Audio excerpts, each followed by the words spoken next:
So that event was an early hit. Now, there are some reports of others, but that's the most documented one. This document from the FBI is significant because, obviously, 3 years later, you had one branch of the government trying to find out what the other top secret branch of the government was doing.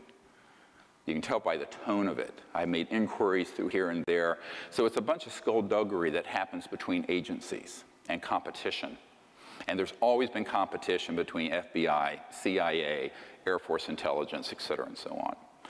And this happens not just with the United States, it also happens between allies and alliances. For example, the next document, if you can pull this up, this is one of the most important documents. And by the way, after I briefed the CIA director about all this stuff, the sitting CIA director for President Clinton, which we'll get into in a moment, I got a cache of several thousand of these documents, about 5,000 of them. And they're in my vault. I don't know what to do with them. If we presented what was in them, it would take us from now until 2017.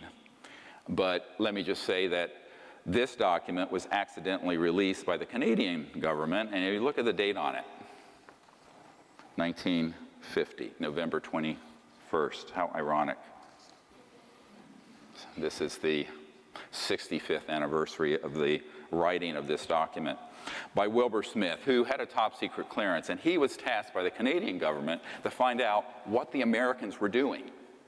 And if you look at page 2, if you go down to page 2 of this, you're going to see just a brief summary, which I think is, there's a whole lot of detail in the document. This is on our website now, you can look it up. Many of you may have seen this one already, but the reason I want to present it is the importance of the document. And it says, the matter is the most highly classified subject in the United States government, rating higher than the H-bomb. Think about that. The H-bomb wasn't detonated until 1952. It was the ultimate doomsday weapon. This project, dealing with UFOs and interstellar technologies, was more highly classified than the H-bomb. Period. B, flying saucers exist.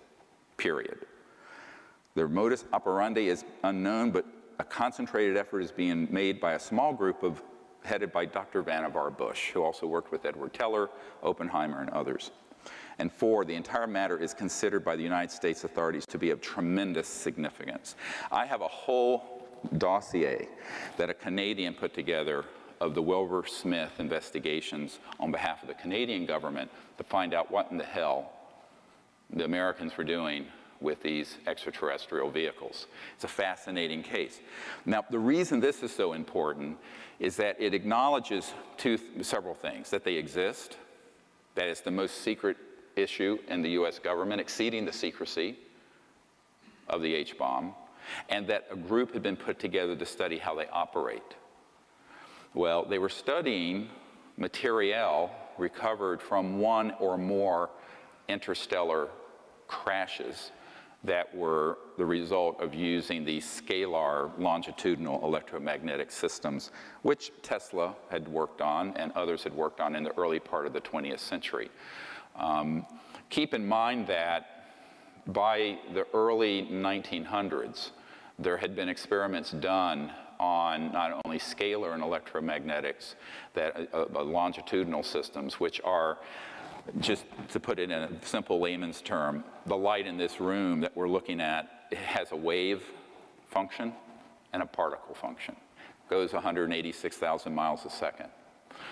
A scalar longitudinal system there's no wave. It's boom, and it's a point, and it's multiples of the speed of light. And so once you understand how these operate, and I have folks at the Naval Research Labs here in Washington who have done communication systems developed based on pulsed scalar systems that are multiple of the speed of light. So if you think that you cannot communicate faster than the speed of light, you are wrong, and the physicists are wrong. It's because they don't know about the scalar end of this, but that's a no, because that's all classified. They're not going to teach you that at MIT or Caltech. So these systems have been developed and have been deployed since at least the mid-1940s, which is a frightening thought because it's an area of technology that is potentially devastating if it's in the wrong hands. And unfortunately, it fell into the wrong hands, and there it remains. So one of the things that happened along the lines around this time, the next document, a very important one. Look at the release date. It was a little while after, a few months after I briefed the CIA director. So after I met with him, I said, look, I'm going to give you a list of stuff I want to see if I can get. I got this massive box. Came out to my farm in Virginia. And this is one of them, and there are others. And it's from 1953, although you can't see the date on it very well here. And it's about it's written by the director of the CIA to the director of Psychological Strategy Board. Psychological Strategy Board. What? Psychological warfare. And it says, you can read it, I'm transmitting to the National Security Council a proposal, tab B-A, which we don't have, which is concluded that the problems connected to UFOs appear to have implications for psychological warfare as well as for intelligence and operations. And then there's another tab, B, which has the background. I'd love to see that one. I suggest that we discuss in an early board meeting the possible offensive or defensive utilization of these phenomena for psychological warfare purposes.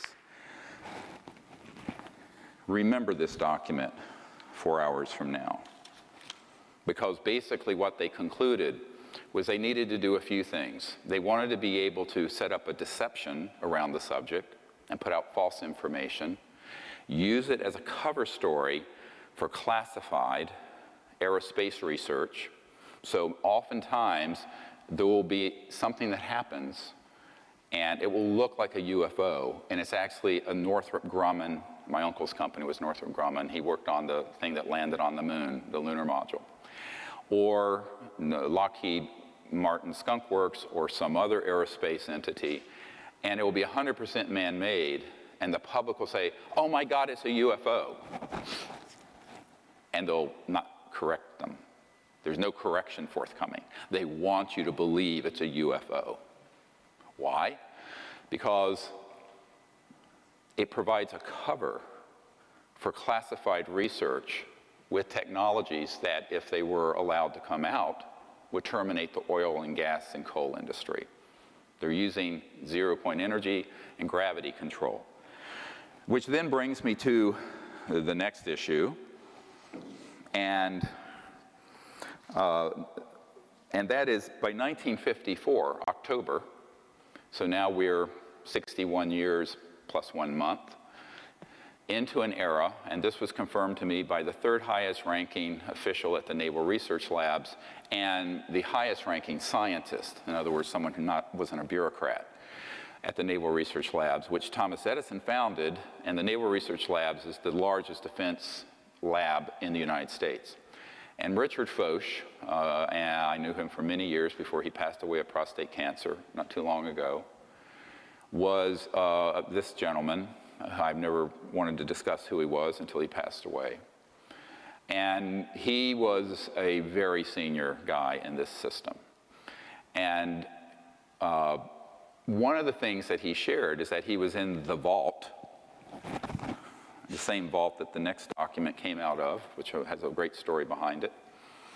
And he was going through some documentation and found that it wasn't in the 50s that we really started, I mean the 60s or 70s, but it was in the 50s that we actually mastered gravity control. Now what does that mean? Gravity control is the ability to put an electromagnetic field at certain voltages and with certain angular momentum. I don't want to get into a lot of, put you to sleep, I got into the physics of it too far. So that this object becomes massless, weightless, no mass, M-A-S-S.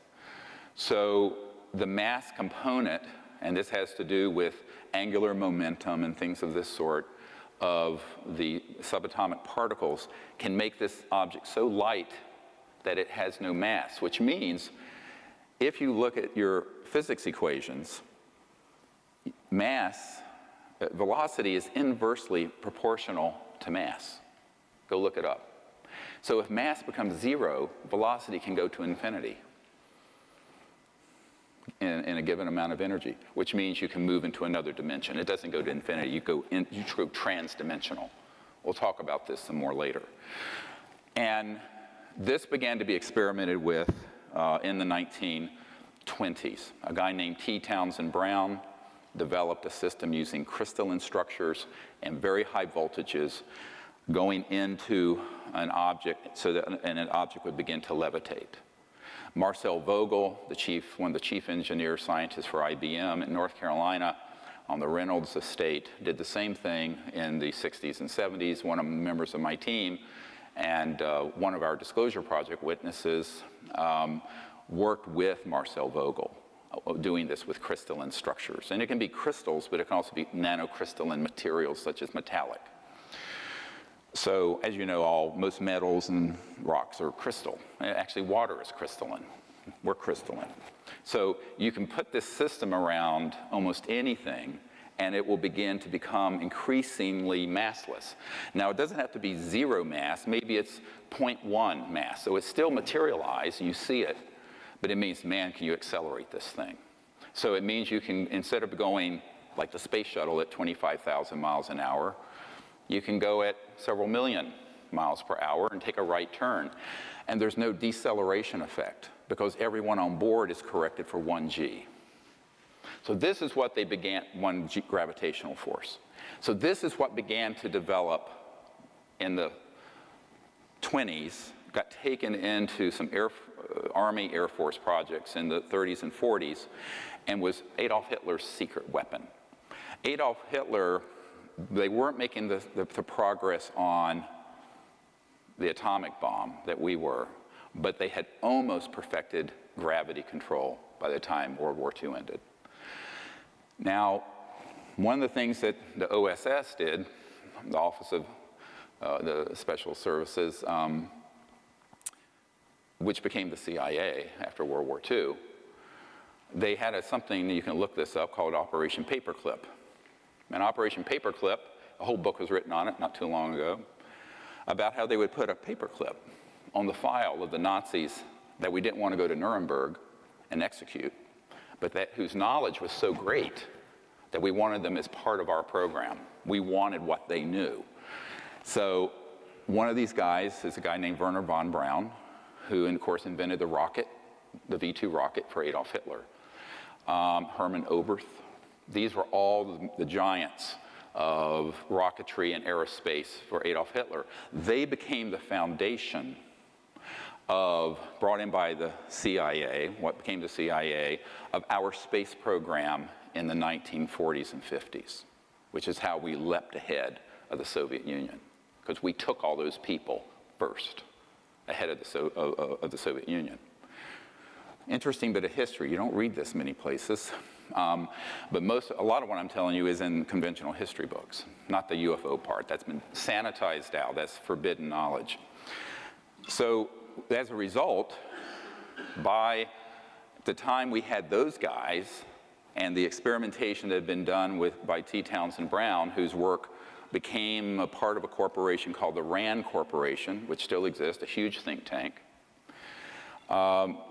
we really had something going. You add to this the study of materiel and electronics retrieved from interstellar vehicles that were shot down.